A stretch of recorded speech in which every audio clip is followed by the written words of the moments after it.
LPU ప్లేస్మెంట్ల రికార్డులు సృష్టిస్తోంది. Final year student 2.5 కోట్ల ప్యాకేజ్ పొందుతున్నారు. 1700 మందికి పైగా ఎల్పియు స్టూడెంట్స్ 10 లక్షల నుంచి 2.5 కోట్ల ప్యాకేజెస్ పొందారు. విద్యా విప్లవం ప్రారంభమైంది లవ్లీ ప్రొఫెషనల్ యూనివర్సిటీలో. కూటమి ప్రభుత్వంలో వైద్య రంగం నిర్వీర్యమైపోతోందని విమర్శలు వెలువెత్తుతున్నాయి. తాజాగా ఉత్తరాంధ్ర పెద్ద ఆసుపత్రిలో దయనీయ పరిస్థితులు నెలకొన్నాయి. కేజీహెచ్ కార్డియాలజీ విభాగంలో వైద్య సేవలు పడకేశాయి. 6 నెలలుగా గుండె ఆపరేషన్లు నిలిచిపోయాయి. కార్డియాలజీ విభాగంలో టెంపరేచర్, హార్ట్, లంగ్ మిషన్లు మూలన పడ్డాయి. గుండె ఆపరేషన్లు చేయకపోవడంతో రోగులు తీవ్ర ఇబ్బందులు పడుతున్నారు. ప్రభుత్వం పట్టించుకోకపోవడంతో పేద రోగులు దిక్కుతోచని స్థితిలో ఉన్నారు.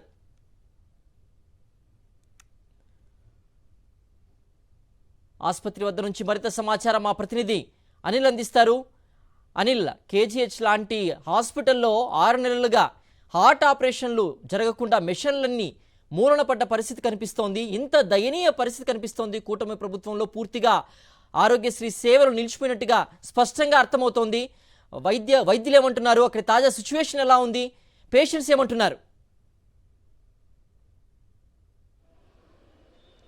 సిద్ధు, గడిచిన 6 నెలలుగా కింగ్ జార్జ్ ఆసుపత్రిలో ఉన్నటువంటి కార్డియాలజీ విభాగంలో కీలక ఆపరేషన్లు నిలిచిపోయాయి. హార్ట్ లంగ్ మిషన్తో పాటు టెంపరేచర్ మిషన్లు 2 కూడా మూలన పడడంతో కీలకమైన సర్జరీలు అన్నీ కూడా నిలిచిపోయినటువంటి పరిస్థితి. ఈ ప్రభావంతో పూర్తిగా పేద రోగులంతా అత్యంత ఇబ్బందికి గురవుతున్నారు. ప్రస్తుతం కింగ్ జార్జ్ ఆసుపత్రిలో ఉన్నటువంటి కార్డియాలజీ డిపార్ట్మెంట్ వద్ద ప్రస్తుతం నేను ఉన్నాను. రోజు వందలాది మంది గుండె సంబంధిత అనారోగ్యంతో ఇక్కడికి వచ్చి ట్రీట్మెంట్ తీసుకుంటూ ఉంటారు. అత్యవసరమైనటువంటి చికిత్స కూడా ఇక్కడ అందించేటువంటి పరిస్థితి ఉంటుంది. కానీ అలాంటి కీలకమైనటువంటి విభాగంలో 6 నెలలుగా శస్త్రచికిత్సలు నిలిచిపోవడం అనేది కేజీహెచ్లో ఉన్నటువంటి దారుణమైన పరిస్థితికి అద్దం పడుతుందనే చెప్పాలి. ఉత్తరాంధ్ర వ్యాప్తంగా ఉన్నటువంటి అన్ని జిల్లాల నుంచి ఎవరికి ఏ కష్టం వచ్చినా ఇక్కడికి వచ్చేటువంటి పరిస్థితి ఉంటుంది. కానీ అలాంటి ఆసుపత్రిలోనే అత్యంత దారుణమైనటువంటి పరిస్థితి. 6 నెలలుగా మిషన్లు మూలన పడినప్పటికీ కూడా వాటిని పునరుద్ధరించడంలో ఇక్కడ ఉన్నటువంటి అధికారులు కానీ ప్రభుత్వ యంత్రాంగం కానీ పూర్తిగా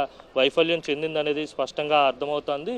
ఎప్పటికైనా కొత్త మిషన్లు కొనుగోలు చేయాలి, మెరుగైనటువంటి వైద్య సౌకర్యాలు అందించాలని చెప్పి చాలామంది డిమాండ్ చేస్తున్నటువంటి పరిస్థితి. అయినప్పటికీ కూడా ప్రభుత్వంలో ఏమాత్రం చలనం లేదని చెప్పాలి. సుమారు 3 కోట్ల రూపాయలు మాత్రమే ఖర్చు అవుతుంది. కనీసం వైద్య ఆరోగ్య రంగానికి సంబంధించి చాలా కీలకమైనటువంటి విభాగంలో మెషిన్లు మూలన చేరితే 3 కోట్ల రూపాయలు కూడా ఖర్చు పెట్టడానికి ప్రభుత్వం ముందుకు రాకపోవడం అనేది అత్యంత దారుణమైన పరిస్థితిగా మనం భావించాల్సి ఉంటుంది. ఇక్కడ ఉన్నటువంటి ఒక సాగర్ అనే స్పెషలిస్ట్ కూడా ఇక్కడ నుంచి బదిలీపై వెళ్ళిపోవడం జరిగింది. ఎందుకంటే మిషన్లు పనిచేయకపోవడంతో ఆయన చాలా పేరున్నటువంటి ప్రముఖ డాక్టర్, ఆయన కూడా ఇక్కడ నుంచి వెళ్ళిపోవడం జరిగింది.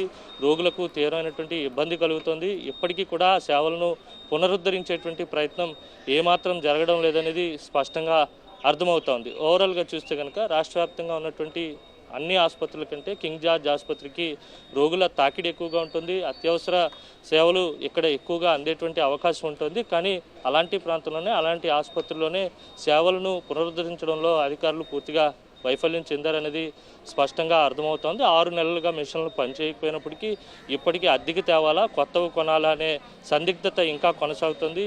ఇక్కడ ఉన్నటువంటి అధికారులను అడిగితే కలెక్టర్కు ఫైల్ పంపించాము, ఆయన ఇంకా క్లారిటీ ఇవ్వలేదని చెప్తున్నటువంటి పరిస్థితి. ఓవరాల్గా చూస్తే కనుక పూర్తిగా వెంటనే ఈ సేవలను పునరుద్ధరించాలని రోగుల బంధువుల నుంచి వినపడుతున్నటువంటి డిమాండ్. ఎప్పటికైనా అధికారులు స్పందిస్తారా లేదా అనేది వేచి చూడాల్సి ఉంది. సిద్ధు. ఓకే అనిల్.